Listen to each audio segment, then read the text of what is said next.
Radhe Krishna everyone. बात करते हैं राहु ग्रह की। राहु ग्रह जब प्रथम भाव में मीन लगन की कुंडली में होंगे तो किस प्रकार से फल प्रदान करेंगे वो समझते हैं। राहु ग्रह यहाँ पर किन नक्षत्रों में होंगे तो कैसा फल देंगे। यहाँ पर ये पूर्व भाद्रपद नक्षत्र, उत्तरा भाद्रपद नक्षत्र या रेवती नक्षत्र में होंगे वो भी हम समझेंगे। तो बात करते हैं राहु ग्रह की प्रथम भाव में मीन लगन में फल। देखिए, राहु ग्रह जो होते हैं वो एक इल्यूजन के भ्रम के कारक हैं। वो एक ऐसे ग्रह हैं जो अपना पॉजिटिव या नेगेटिव इफेक्ट प्रदान करते हैं। बहुत डिपेंड करता है गुरु ग्रह पर। हर किसी की लग्न की कुंडली में गुरु ग्रह पर डिपेंड करेगा, लेकिन धनु लगन में और मीन लगन में विशेष लग्नेश होने के कारण बहुत ज़्यादा डिपेंड करेगा कि आपका जो गुरु ग्रह है वो किस स्थिति में है, ज्ञान कैसा है, संस्कार कैसे हैं, मॉरल वैल्यूज़ कैसे हैं, कैसे सिद्धांत हैं आपके अपने जीवन में, कैसे आपको संस्कार मिले हैं, किस हिसाब से आप अपने जीवन की जो सिद्धांतों को, जो धर्म को लिए हुए आप जीते हैं, यानी कि जो प्रिंसिपल्स हैं वो। तो उसी तरह से जब गुरु ग्रह अच्छे होंगे, काफ़ी अच्छी पोजीशन में होंगे और आपको ये समझ में आ रहा होगा कि आपको मार्गदर्शन मिला होगा जीवन में अच्छे लोगों का, तो इस तरह से गुरु ग्रह अच्छे हैं तो ये काफ़ी अच्छा फल भी देंगे। लेकिन यदि गुरु ग्रह खराब होंगे या अच्छे नहीं हैं कुंडली में, तो उस हिसाब से ये थोड़ा नेगेटिव फल भी प्रदान करेंगे। राहु ग्रह जब पॉजिटिव होते हैं तो ये किसी को भी डीप रिसर्च में लेके जाते हैं, ऑकल्ट में लेके जाते हैं, आध्यात्मिक जो उन्नति है उसकी तरफ जातक सोचता है। और स्पिरिचुअल एनलाइटमेंट क्योंकि ये मीन लगन है, गुरु ग्रह का है लगन, तो इस तरह से ये इन सब चीज़ों के बारे में जातक या जातिका सोचते हैं। ये यहाँ पर रिसर्च टेक्नोलॉजी के फील्ड में या ये डीप रिसर्च ऑकल्ट और कोडिंग वगैरह, कंप्यूटर, ये सारी चीज़ों का, ग्राफिक्स डिज़ाइनिंग, ये सारी चीज़ें इनसे सबसे संबंधित है, राहु ग्रह से संबंधित है। वहीं जब नेगेटिव की बात करें तो धोखा, षड्यंत्र, छल कपट और ये सारी चीज़ें जो कि फ्रॉड, चीटिंग, नशे, जुआ, सट्टा, लॉटरी, ये सारी राहु की नकारात्मक चीज़ें भी हैं। तो ये किस दिशा में आपको ये ग्रह ले जाता है, ये आपकी जो लग्न में है, क्योंकि लग्न जो होता है वो पर्सनैलिटी का भाव है। प्रथम भाव जो है पर्सनैलिटी, ओवरऑल पर्सनैलिटी, यानी कि फिज़िकल एट्रीब्यूट्स के साथ-साथ साइकोलॉजिकल एट्रीब्यूट्स भी। तो किस प्रकार से आपकी पर्सनैलिटी को ये ग्रह इफ़ेक्ट करेगा, वो इस तरह से आप समझ सकते हैं। यहाँ पर मीन लगन एक जल तत्व का लगन है। मीन लगन इमोशंस का लगन है। यहाँ पर जल तत्व की प्रधानता रहती है। जिनका भी पायसेस असेंडेंट होता है, आप उनको थोड़ा-सा आलसी, काम को टालते हुए या ये थोड़ा लेज़ीनेस या कभी-कभार कल्पनाशील बनाता है। और जब यहाँ पे राहु ग्रह है, राहु जो कि भ्रम का कारक है, जो कि इल्यूज़न का कारक है, तो वो धोखे का कारक है। ये फॉग है, धुंध है, जब हम बात करें तो। और इस तरह से बात करें तो ये रेगिस्तान में बात करें तो मिरेज है। तो इस तरह से जो मिरेज इफ़ेक्ट होता है वो है ये ग्रह। तो ये धोखा का, कन्फ्यूज़न का, भ्रम का कारक है। और एक जल तत्व लगन में जब ये होंगे और चंद्रमा से कहीं इनका ऐसा हो जाए कंजक्शन या ये पंचम नवम में चंद्रमा हो जाए, तो यहाँ पर ये अत्यधिक कल्पनाशील बनाता है। जातक हो या जातिका कल्पनाओं में ज़्यादा रहते हैं। और कल्पनाएँ यदि यदि सार्थक हो, कल्पनाएँ अगर कवि करे, कल्पनाएँ यदि कोई ऐसे जातक करे जिन्हें क्रिएटिविटी में या उस फ़ील्ड में उनका जो रिज़ल्ट निकले, तो ठीक है। बट अगर कल्पनाएँ परेशान करने लगे, कल्पनाएँ प्रॉब्लमैटिक हो जाए, तो ये नेगेटिव इफ़ेक्ट होता है। कल्पनाएँ कोई प्रॉब्लम क्रिएट कर दे, कोई साइकोलॉजिकल डिसऑर्डर हो जाए कल्पनाशील अत्यधिक होने की वजह से और भ्रमित रहने की वजह से, तो ये प्रॉब्लमेटिक होता है। तो यहाँ पर इस सिचुएशन में अगर राहु ग्रह नेगेटिव है तो भगवान भैरव बाबा की उपासना, माँ काली की उपासना या फिर माँ सरस्वती की उपासना, ये सभी राहु ग्रह को अच्छा करते हैं। और चंद्रमा प्रॉब्लमेटिक है, यानी कि कमज़ोर है पक्ष बल से कुंडली में, तो भगवान भोलेनाथ की उपासना और ये भी अच्छा प्रदान करता है। यहाँ पर आपको गुरु ग्रह, चंद्रमा ग्रह को अच्छा रखना बहुत ज़रूरी होता है। यहाँ बात करें तो राहु ग्रह जो है वो पूर्व जन्म और इस जन्म की कड़ी माना जाता है। तो यहाँ पर ये बहुत ही ज़्यादा डिफ़ाइन करता है एक कार्मिक बॉन्डेजेस को। राहु का पंचम दृष्टि जब कर्क राशि पर होगा और ओवरऑल यहाँ पर एवरेज है, कोई ग्रह बैठे हों तो मैटर करता है। यहाँ पर जो सप्तम दृष्टि से ये केतु ग्रह बैठे होंगे कन्या राशि में, उसको देख रहे हैं। अपनी नवमी दृष्टि से ये देख रहे हैं जहाँ 8 लिखा हुआ है वृश्चिक राशि को। तो इस तरह से मंगल की ये राशि है और मंगल का पोज़ीशन और ये इस तरह से दिखेगा। भाग्य इन सब से मैटर करता है। यहाँ पर राहु एक अच्छा जातक को व्यक्तित्व दे सकता है, जैसे मैंने कहा चंद्रमा या गुरु कुंडली में अच्छे हो, वरना ये भ्रमित अत्यधिक हो सकते हैं। ये अगर चंद्रमा काफ़ी अच्छा डिग्री पक्ष बल से अच्छा है और ये गुरु ग्रह भी इनका लग्नेश कहीं अच्छे बैठे हैं, अच्छे ग्रहों के साथ है, अच्छे ग्रहों से दृष्ट हैं, तो यहाँ पर ये एक कला देगा, कला प्रेमी बनाएगा। ये जो आर्ट है, राहु ग्रह जो एक विचित्र कला देता है, एक हट करके जो आर्ट होती है, कला होती है, वो करते हैं। चाहे वो पेंटिंग्स हो, चाहे वो डिज़ाइन या वो ड्रेस डिज़ाइनिंग या फिर ये जो अलग तरह से हट करके जो भी कलाएँ होती है, फ़ोटोग्राफ़ी, उसमें भी प्रदान करता है, कला प्रदान करता है राहु ग्रह। और ये अगर अच्छा है, सपोर्टिव हुआ तो इस तरह से प्रदान कर सकता है। यहाँ पर ये सात्विक प्रतीक का भी बनाता है। गुरु ग्रह काफ़ी पक्ष बल से अच्छा हुआ तो जातक सात्विक प्रवृत्ति की तरफ होता है, सात्विक वृत्ति की तरफ होता है। ऐसे लोगों को बहुत ज़रूरी है कि अपने जीवन में सात्विकता अपनाएँ, दूसरे जो चीज़ें तामसिक चीज़ों से दूर रहे, वरना ये प्रॉब्लमेटिक होगा राहु, चाहे फिर कैसे भी गुरु ग्रह अच्छे हों या चंद्रमा पक्ष बल से मजबूत हो। तो बहुत इम्पॉर्टेंट है कि सात्विकता अपने जीवन में अपनाएँ, अच्छे संस्कारों को लेकर के, अच्छे सिद्धांत को लेकर के चले और ये इस तरह से कुशल बनाता है।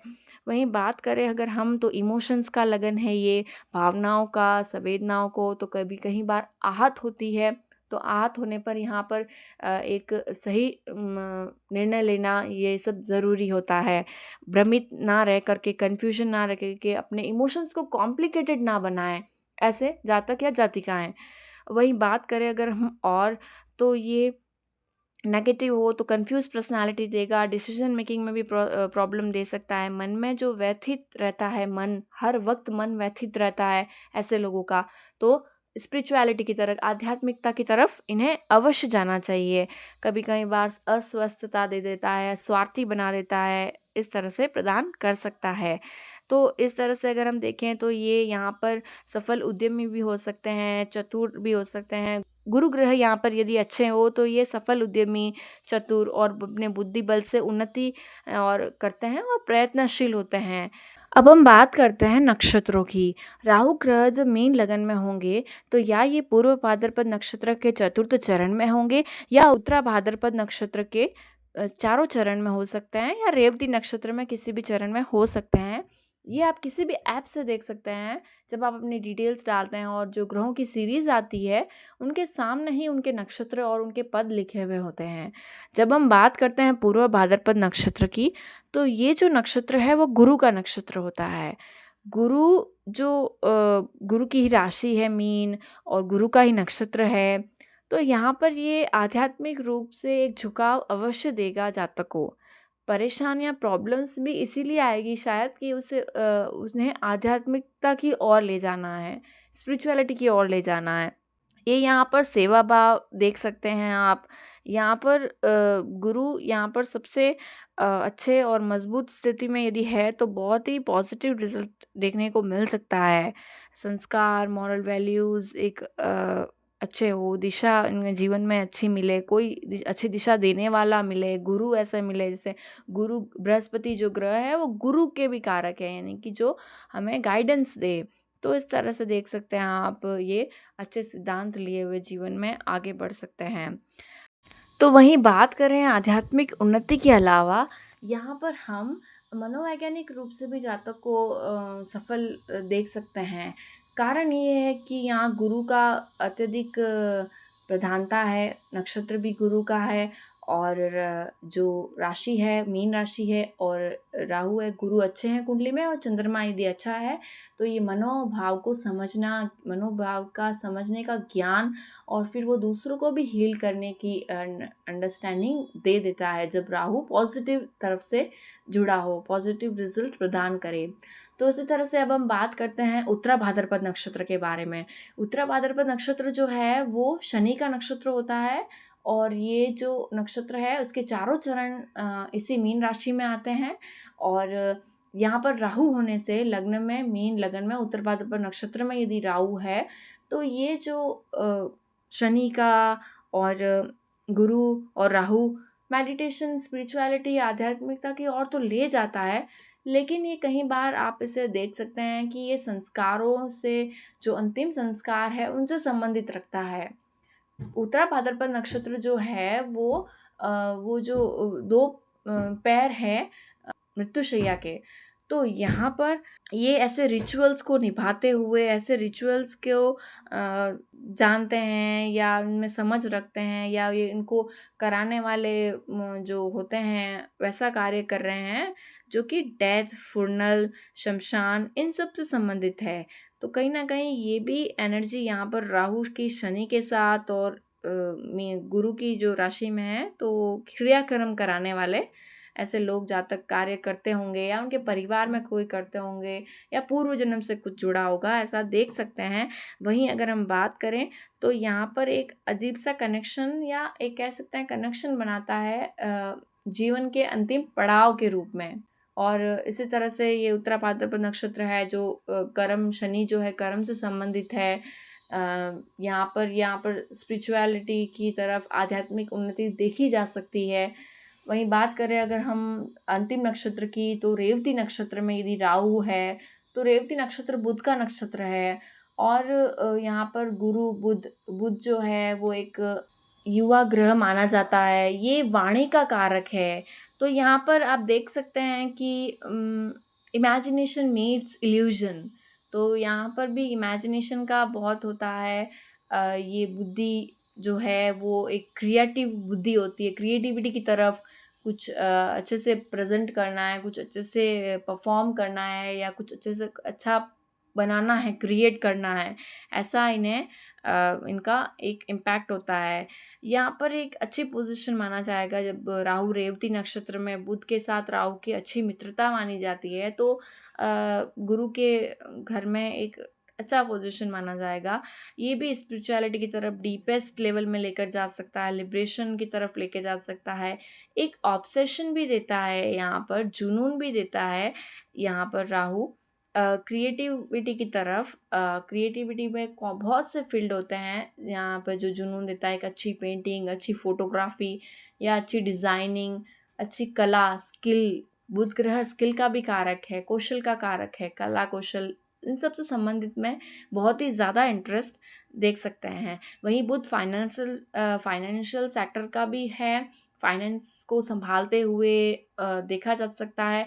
बहुत बड़े लेवल में डाटा कलेक्ट करते हुए, बहुत बड़े लेवल का डाटा को स्टोर करते हुए या समझते हुए या ऐसा डेटा से संबंधित कोई कार्य करते हुए या फाइनेंशियल सेक्टर में सीए और ऑडिटिंग ऐसे करते हुए देख सकते हैं। वहीं मेडिकल के फील्ड में, मेडिकल से संबंधित जो कॉम्प्लिकेशंस, जो प्रोसीजर होते हैं उनको ये आसानी से करते हुए पाए जा सकते हैं। इंटरेस्ट रखते हैं, समझते हैं सब्जेक्ट्स को, जो कि डेथ रीबर्थ से संबंधित ऐसे सब्जेक्ट्स हैं या जो डेथ रीबर्थ से संबंधित कोई भी रीइंकार्नेशन से संबंधित है, उसमें ये बहुत ही ज़्यादा रुचि रखता है या ऐसा ये कुछ कहानियाँ लिखते हो या ऑथर हो, ऐसा हो सकता है। तो आज हमने बात की राहु ग्रह का मीन लगन में कैसा फल होता है और किन नक्षत्रों में कैसा फल होता है। यहाँ पर पूर्वा भाद्रपद, उत्तरा भाद्रपद और रेवती नक्षत्र के बारे में हमने जाना। अगर आपने इसे रिलेट किया है तो लाइक, शेयर, सब्सक्राइब करिएगा। राधे राधे।